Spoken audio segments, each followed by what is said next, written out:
Hey guys, welcome back to Showing You Small Engines. I have this Ariens Deluxe 24 and I want to show you what to do when draining the gas so you can store it for the winter time. That's one of the most important things as far as summarizing it, so that when you come out in fall and the first snowstorm, you can put some fresh gas in there and it'll fire right up. So I have this little setup here with a funnel going to a gas tank. I'll just use this gas in my lawnmower for the summer. But underneath here, there's a 10mm bolt. I'm gonna have to loosen that.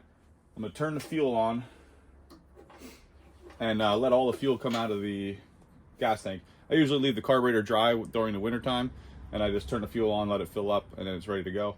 But now, because I don't want any fuel sitting in my gas tank, even with stabilizer in there, I use seafoam, even that, I don't trust it being ready to go and have firing right up in the fall time. So 10mm wrench here. I'm gonna loosen up this bolt, and then it might take a while.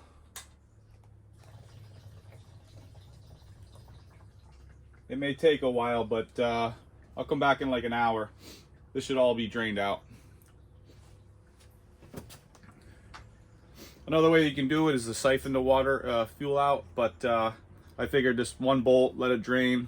I don't have anything going on right now, so I'll just come back in an hour and make sure that nothing fell and it's still dripping like it's supposed to. But that should take maybe like an hour to get the rest of this out. I can even crack the gas tank open so it drains a little bit faster.